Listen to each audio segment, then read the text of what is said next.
Hi, my name is Margaret and welcome to my artsy corner of the internet. Welcome. So today we're going to be looking at the behind the scenes of Jimin Solo in Black Swan. If you haven't seen, I've already reacted to the dance practice, the MMA Music Awards, and the music video. And so we're just going to continue. So Jimin Black Swan Solo behind the scenes BTS. Let's go.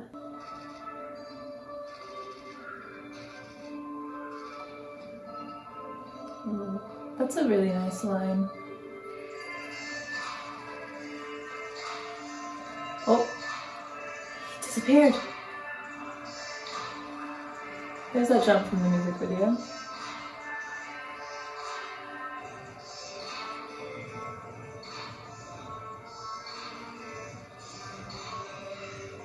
This kind of looks improv.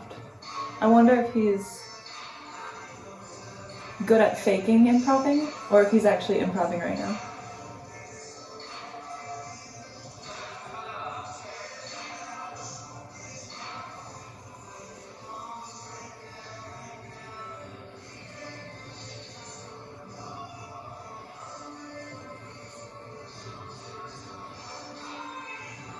This is clearly not improv.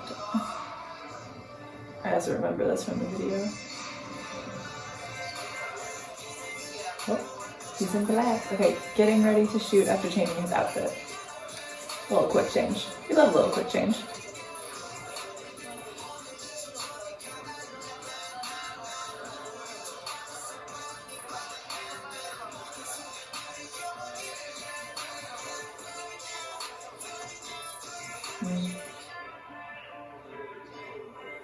He said, let me just look cool for a second.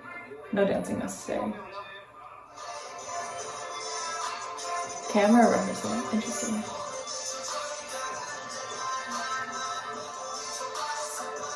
Oh, his little smile is so cute.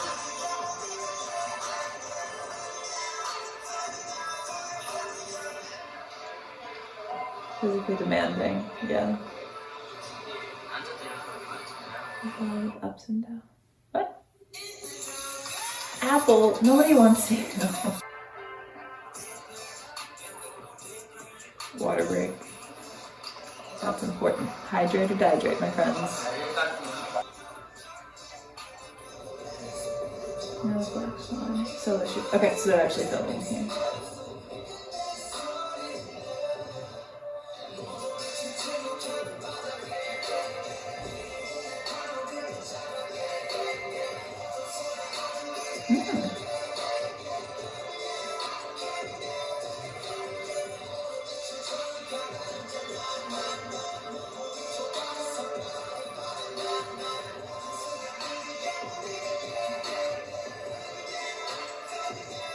It is a lot longer than in the music video. Ooh, it's like a full split. That's impressive. Aw, I gotta take a nap after that one. That's hard. I don't like that. Going to my exhausted.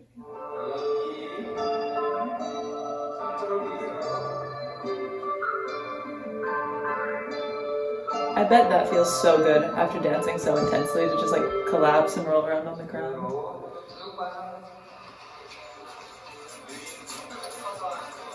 Exhausted. Again, I think he needs a nap.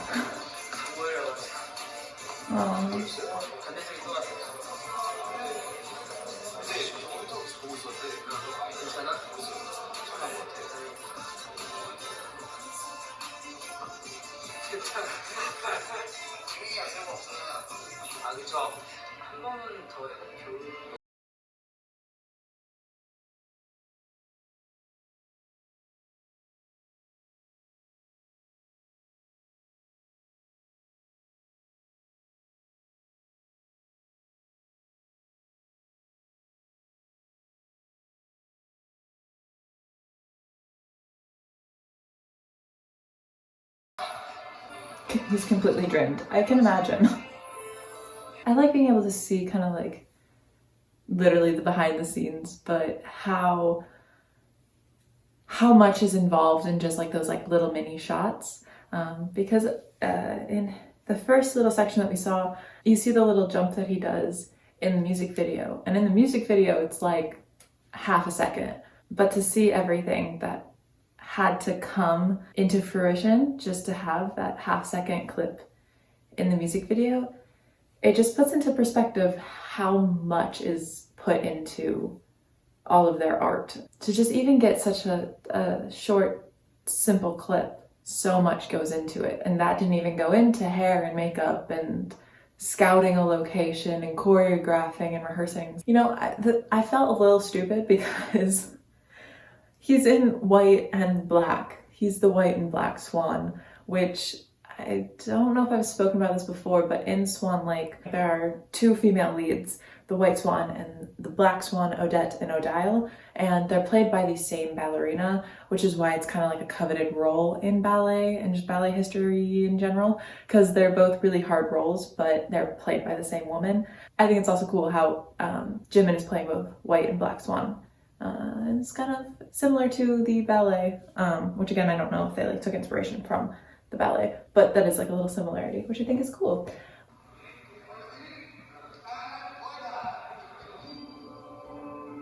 We're gonna stop it before he starts again.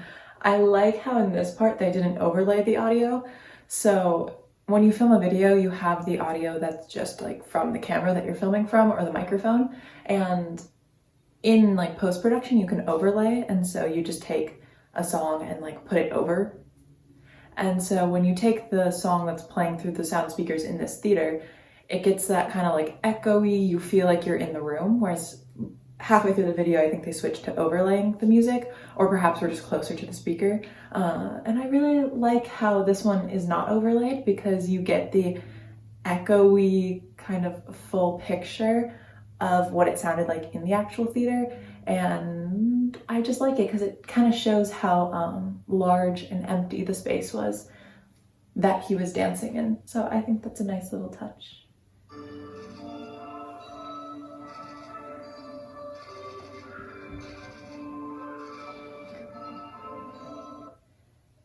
This is also interesting just from like a stage lighting perspective because he's being lit only from a spotlight that's like directly above him.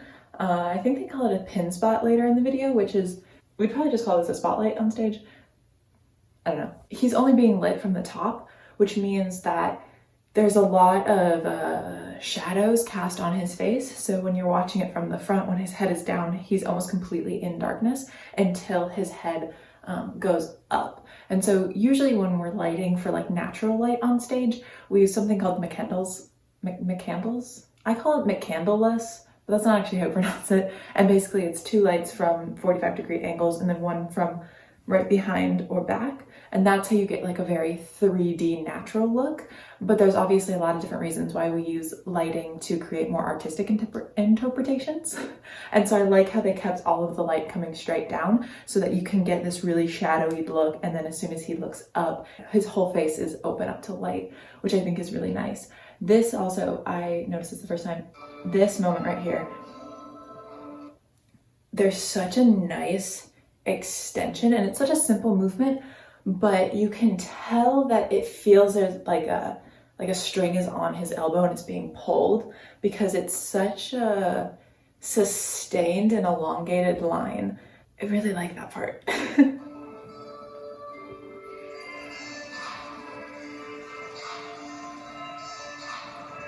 I do like how it really is kind of a juxtaposition of more classical concert lines with a little bit more like sharp explosion. So he's so elongated and you just boom, and then it just kind of breaks apart and shatters really quickly, which is a really effective way of getting out of that line.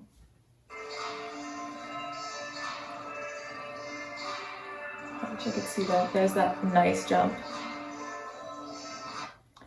Another thing that he does really nicely when he's dancing is that he doesn't finish a move before he starts the next one. Before you finish something, you're already going on to the next thing. So instead of percussively finishing every word before he goes on to the next one, he lets them all kind of jumble together into one long word. And then when he does go into a percussive moment, that stands out from the rest of the sentence. Obviously, that is translated into movement, not his words, but it's a nice way to create fluidity when you kind of overlap your movements. And also a lot of times in dance, when you're thinking about dance, you're doing one step, but you're thinking about the step that's coming next. And that's a way that you don't find yourself falling behind the music or falling behind your own choreography, but instead you're keeping up with what's about to happen by always being mentally one step ahead of where you are. And that's also a principle in music. If you've ever played like piano or something, you're playing beat 1 of the measure, but you're already on to beat 2 of the measure mentally, so that, you know, because you don't really have to think about what you're doing right now because you're already doing it. You have to think about what you're going to do so you don't miss it.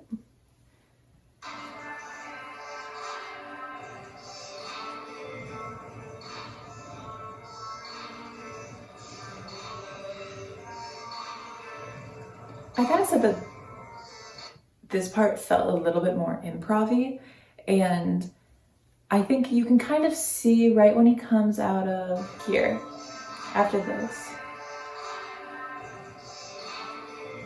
you can kind of see him change his tone. He comes out of a more performative, I hit this on 2, I hit this on 3, this is this quality, and it comes a little bit more to just him embodying what he's hearing and feeling in that moment. So you kind of see him take a more casual approach, and you can also see a little bit of a shift in his face, and he kind of goes internal for a second.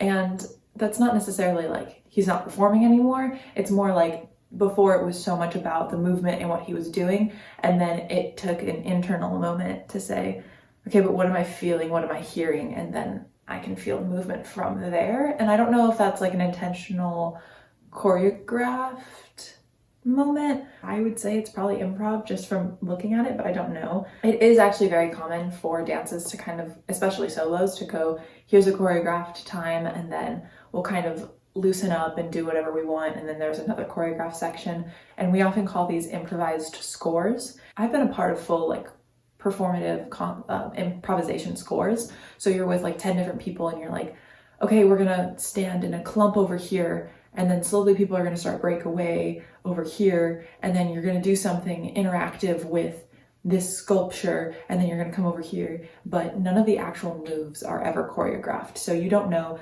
who's gonna leave the clump first. You don't know what people are gonna be actually doing in the clump. And that's like a very improvised score. But then there's other times, and often you'll see this in like commercial dance classes, where they say improv for the first 2 8s and then go into the combination and then finish off with like 2 more 8s of improv.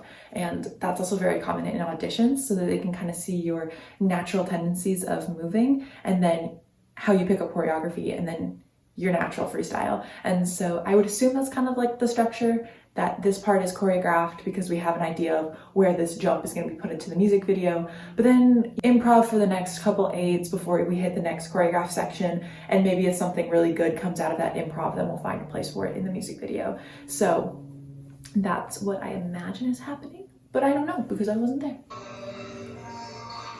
I like that little full curl moment. It's very physically demanding to stand like that, but it also feels very like cuddly. I just think it's a nice pose. It's a very suspended turn.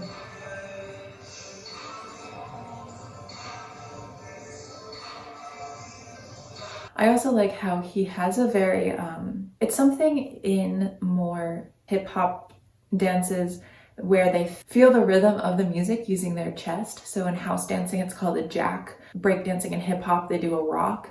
And it's very natural to kind of like bounce with the music. And that bounce is a characteristic that's very common in hip hop. And so I like how he's clearly bouncing along with the music, but then doing very contemporary, almost balletic arms. And I think that's a really cool fusion of contemporary arms and that kind of principle mixed with a more hip-hop bounce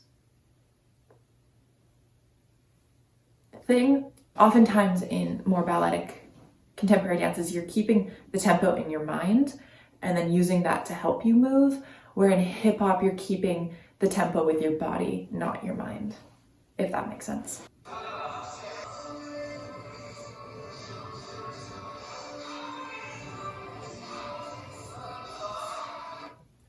I like how before he busts out, you can kind of see that he's still moving and he's feeling it. And it's like, even though he's just kind of standing, swaying slightly, waiting for that cue, you can almost see the energy like for that initiation start like all the way at his toes and ripple all the way up until he's ready to move again. It shows how intentional he is with everything that he does, which is very nice. I like this part.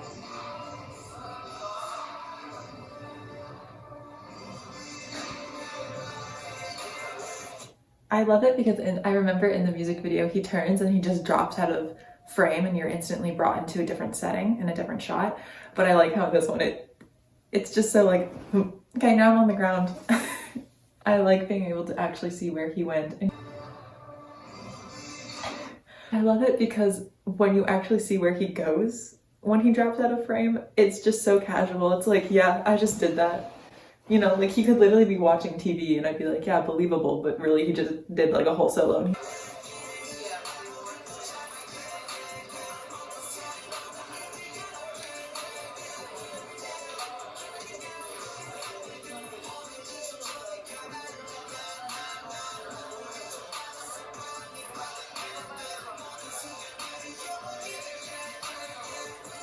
So if you're a dancer, I'm sure you know what this kind of is, but there's this concept that we call marking in dance, but it's basically like you're going like 50% and below energy-wise, and so you're not actually doing any of the movements full out, but you're just kind of like moving through it so that you can get, one, the order of like, okay, what comes next, but also you can think about the quality, the intention, where your head is going to be, where your eyeballs are going to be, and think of all the details without actually having to worry about doing like everything full out. So you don't have to worry about actually spinning or actually getting your leg really high, but you can focus on more of the nuances of the choreography. And especially if you're in like a performance setting, you might be like, okay, that feels like this dress shirt might pull slightly when I do this move, or this part on the stage is a little slick or sticky or something, so I probably don't want to turn on that part of the stage. Maybe I'll try to be over there. So there's lots of different little things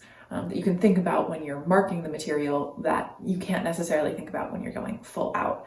And so almost every dancer will mark a dance before they go full out so that they can kind of put to rest worries about, do I know the combination? Do I know what order I'm dancing in? And it's a good way to get all of those kind of like, am I gonna forget, out of your head? Because you can just mark through it and be like, no, I know what I'm doing. That's what he's doing.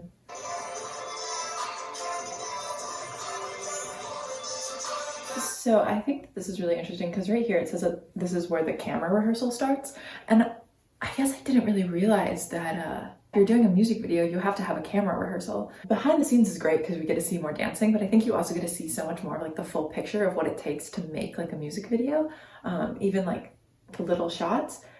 And so I worked with, there's this dance company called Flockworks, and there are two dancers who used to dance with Hubbard Street, which is a big contemporary company in Chicago.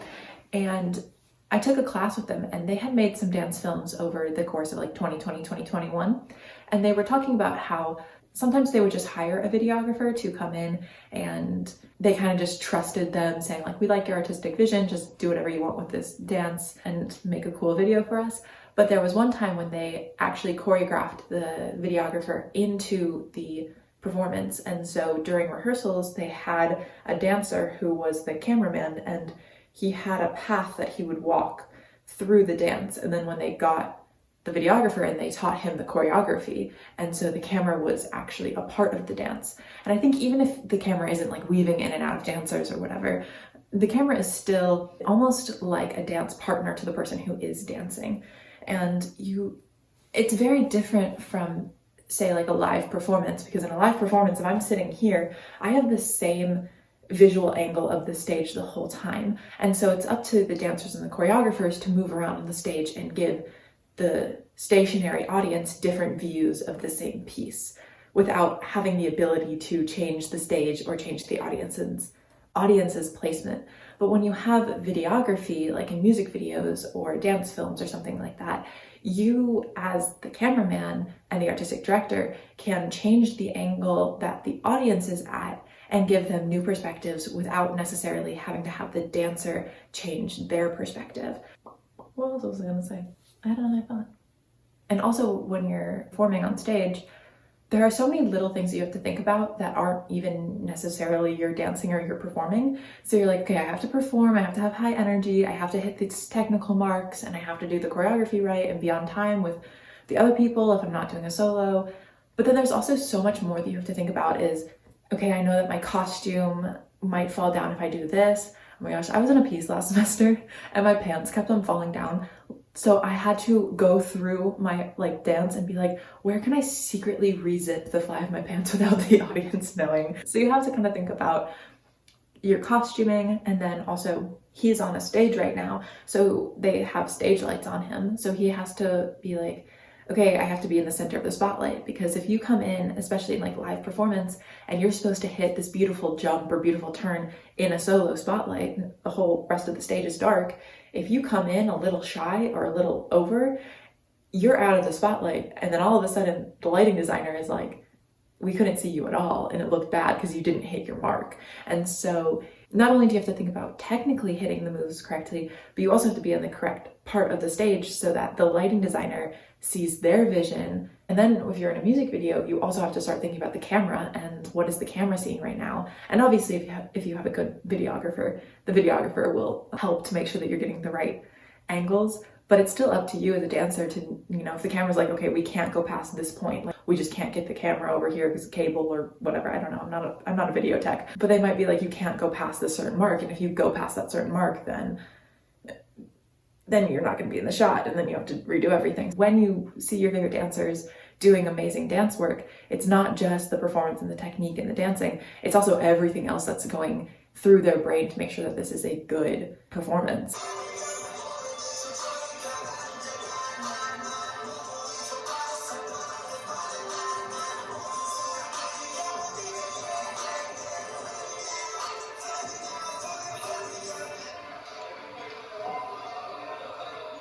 You can kind of tell that he wasn't going 100% performance quality for that rehearsal, but he also couldn't fully mark it, because if you mark something, you usually go faster, and you also usually take up less space, so you don't travel as much.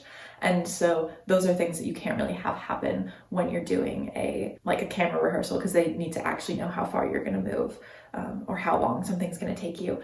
So he couldn't go full out because he needed to conserve some of his energy for the actual shots, but he also couldn't mark it like he was doing before because they needed to know more information. So that just adds to the amount of physically demanding activity that was necessary for this role. I don't know if he was talking about ups and downs, just feeling good, feeling bad, or if he was talking about physically going up and down, because yes, going from standing to the floor to standing to the floor is so much more, it just takes so much energy to go up and down like that. It can make a dance very difficult very quickly.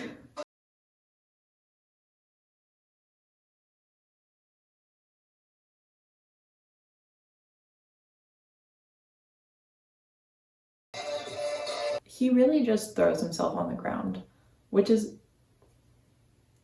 good, but I can tell why he's so exhausted.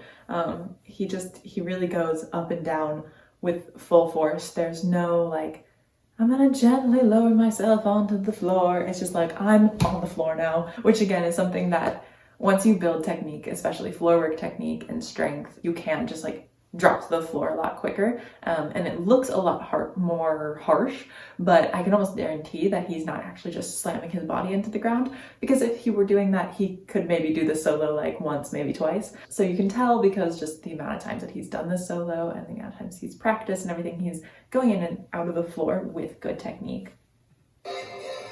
The other thing about doing these music videos and dance on film is that you have to think so much more about your face. When you are doing live performance in a big theater or opera house or something like that, you don't really have to worry so much about the specificity of your face, because as long as it's kind of big enough that people can see, that's cool. But if you're up in the balcony watching a ballet, you can't really see their faces, especially if you're very blind like me. So you're more interested in the elongation of the lines. And obviously ballet came from a time when technology and stage lighting and everything was not a thing. Ballet, when it first started in the 1500s, was much more about moving people around in like an aesthetically pleasing pattern on the ground, and people would actually watch from above. And that was just because they didn't have stage lighting to light up faces, so nobody really cared what people's faces were doing. In fact, that's why ancient Greek theatrical players, they wore masks, because it didn't really matter what the specificity of the face muscles were doing, because nobody could see it. And so now with video cameras, and obviously in like Hollywood movies and music videos, like it's like here, like people are looking so close at your face and exactly what muscles are moving and twitching. And so it just adds another level of complexity and another thing that you have to think about when you're dancing, especially if like a camera is getting so close to you. You have to think about what your face is doing, and am I smiling? Am I grimacing? Like what's happening? Because sometimes when you do a hard move, you're just like, and like that's not cute. So you have to be like, ah.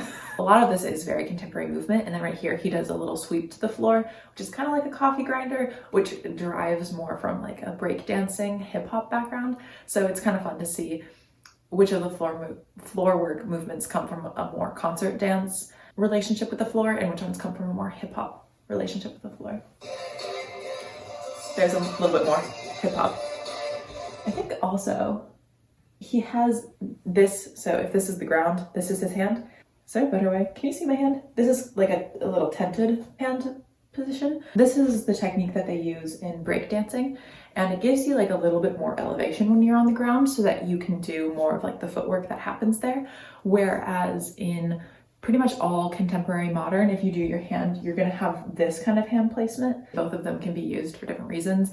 And most of the time when people do like handstands and full weight bearing things on the ground, they'll use like a full flat hand just because it does give you a little bit more strength.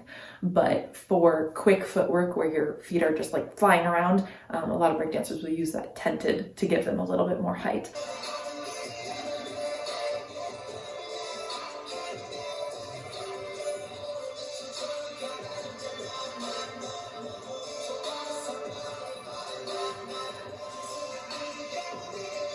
I also like how in that prep, so sometimes we talk about in dance that the preposition, not the preposition, the preparation should not be bigger than the actual trick. So in ballet, you'll hear a lot that like we have something called glissade, and you usually do it before you do like a big leap. And so sometimes what people will do is they'll do like a glissade with a full split, and then they'll do a leap with a full split.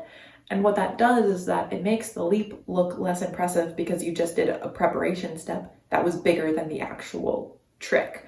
And so a lot of times in glissade, you're not supposed to really bring your legs above 45 degrees angle. What was that sentence? You're not supposed to bring your legs above a 45-degree angle, because then that way you have like a little bloop, bloop, instead of like a bloop, bloop, you know? And so I like how that preposition before the illusion cartwheel little doodad is very calm and very just kind of like groovy, and he's just moving, and then all of a sudden he pulls out a giant trick and it makes it seem bigger. Whereas if he would have done like 3 cartwheels into an illusion, the illusion would then be like, okay. I was not expecting that. Just if we want to talk about how, you know, the preposition should be a little bit more chill than the actual step. He just pulls that out of nowhere. Closest ballet term I'd say is like a tombe coupe jeté. Very fancy. Kind of sounds like a sandwich. So basically what that is it's a little turn preparation into a big split leap that's turning. And yeah, I really was not expecting that. He just kind of said hello. And I think right here you can see his arms are a little bent. Usually you'd want to elongate those. But it could also just be that I paused it at a really bad, inopportune time, which is obviously possible. His eyes are also looking down, and I can't, does he go? He does, he goes to the ground. Oh, I thought his arms were out. No, his arms are up. I would say I would have possibly liked to see if the arms are up, his head release up too, and then come down to the ground. But that is a lot on your neck, and especially because he's been going up and down to the ground. But I do think a nice like reach up with everything and then into like a swing down to the ground would have made it look very dramatic. But it's also understandable that his head is going down, and that way it's a more protective when you're going from a big leap down to the ground to kind of tuck your head in a little bit and then also bend your knees and brace yourself with your hands. That's a safer way of going down to the ground to make sure nothing happens. And also, I don't know if this is sprung floor. It looks wooden and it's also a stage, so it's kind of like either or. Basically, sprung floor is like there's springs or foam or something. There's lots of different ways that people spring floor, and it basically just makes the floor a little bit more bouncy. So if you're jumping, it's a little bit more comfortable because you get a little bit more spring. Whereas if it's just like a hardwood or like cement floor or something, there's no give when you land, so it can be harder on your knees and joints. And so if this is not a sprung floor, it would probably be a better idea to kind of brace yourself with your hands and focus more on the landing than the up of the jump, just because it could hurt if you land wrong. But yeah, usually you want to have your eyes up when you're jumping, not down. That's also aesthetics because it makes you look higher, but also looking down when you're at the top of the jump can sometimes be dangerous because often where you're looking is where you go. So if you're looking down, you often go down, or if you look up, you often go up. So it depends on what style you're doing, but often in ballet and contemporary, we try to keep our eyes up because if you look down, because your head is also so heavy, it can kind of bring you down and you might fall.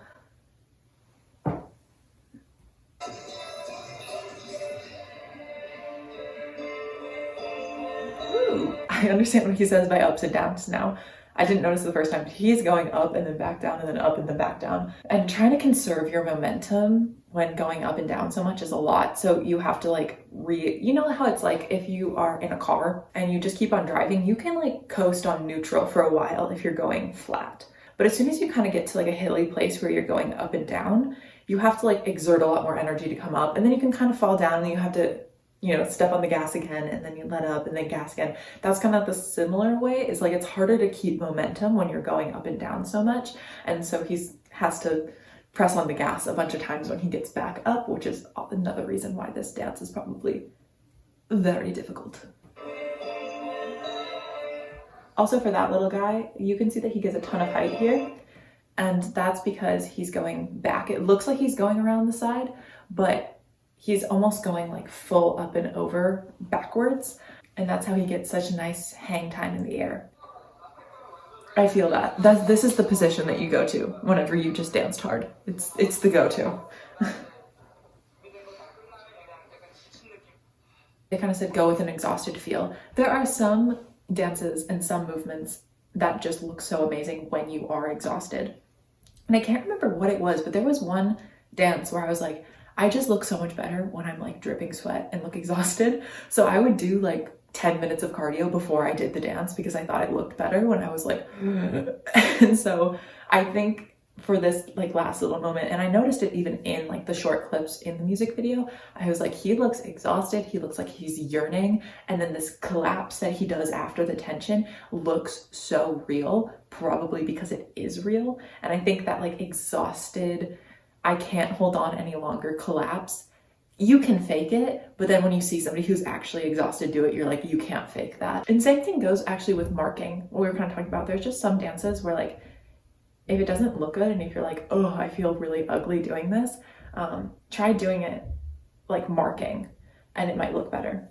It's such a good collapse. I also love the specificity here of when he collapses, he wraps one arm behind and one arm over the top. It reminds me of like when swans will like clean themselves or something or like lie down, they kind of do that.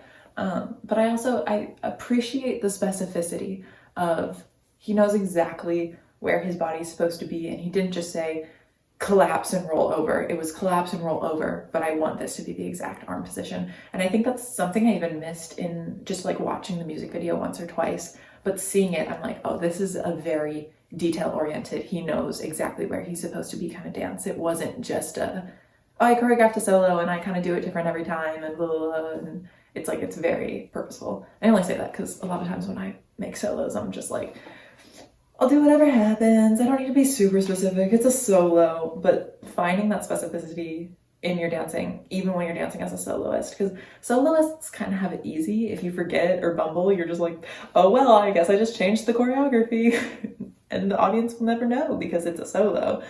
But seeing somebody take so much care with all the details, even as a soloist, is really nice to see. And I think he also choreographed this himself, which is also really amazing. I think choreography is just like an extra level of like you know if somebody's a good singer, but then when they write their own music, there's a deeper connection, and you know that they are fully aware of their voice and the theory behind voice and music and all that kind of stuff. And so when you see somebody who's a really good dancer, you're like, that's really cool. But then if you see that they can choreograph, you understand that they have like a deeper understanding and respect for the art form, which is also really nice to see somebody who's so familiar with the art form that they can actually begin creating in it. It's nice to see him treat his own choreography with such respect. You know, you gotta have respect for what you do.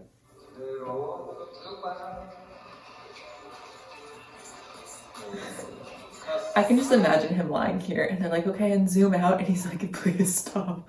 I just want to lie down and get some water. Like, he's probably just like, make it stop. Oh, I thought that was a bug. Okay, sorry. There's lots of bugs in this room. Get that boy a cheeseburger. That's what he needs.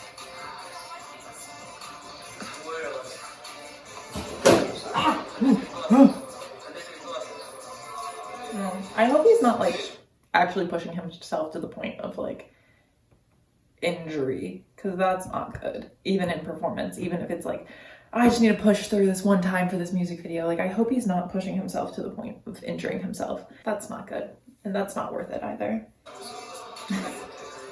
It's such a dancer thing to be like, I'm dying on the floor, but I'm like, how did I look? Was the leg high? You know, I'm a little jealous because I wish after I finish a dance performance, someone would give me a shoulder massage. Like, I know I'm nowhere near as successful as they will ever be. Wait, no. I will never be as successful as, wait, what?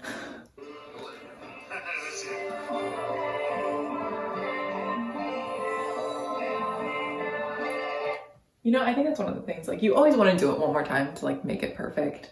And then it will never be perfect. And you kind of have to find like that fine balance of like expecting like perfection from yourself, but also being okay when you never reach perfection, because that's impossible.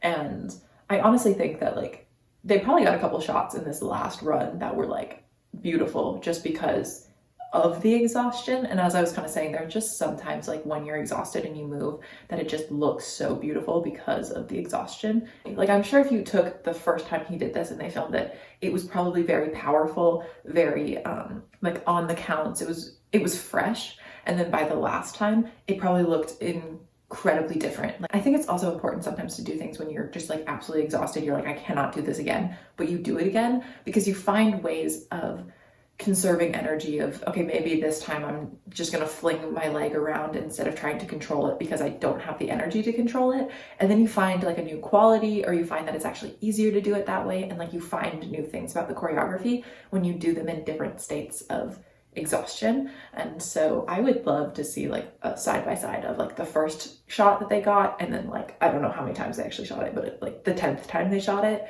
to see like the difference and how he approached different moves and different qualities differently in different states of exhaustion.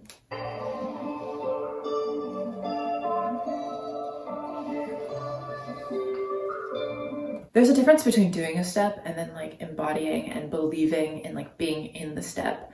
And so I always write stories for myself for dances, even if there's no storyline to the dance. And I'm like, okay, in this moment, I'm picking flowers. In this moment, I'm smelling a freshly baked pie. The subtle differences that you can see between like, and seeing a good friend that you haven't seen in a long time. It's like, you could see I kind of went up. There's different things that happen when you give yourself a different storyline. So you can tell that he has a really good internal monologue of like, you could see each individual like joint and muscle, and they all were like having a conversation with whatever storyline or whatever he was telling himself in his head, and it made something that could be so simple like cat and cow into something that has an emotional impact. I really like this angle too, seeing it from a different angle. I like that one. The other thing that I forgot to mention, and they just turned off the spotlight, he's doing that in spotlight in like full clothing and like a leather corset. He's probably sweating so much because stage lighting is intense. Like, you run a dance without lighting and you're like, yeah, this feels fine. You run it with stage lighting, halfway through you're like, I am a swimming pool. Everybody's like walking around like, you good? No, no, no. Thank you guys so much for watching. Like, comment, subscribe, join the little family. We are growing so fast. So thank you guys so much. I hope to see you guys all again very soon. Bye.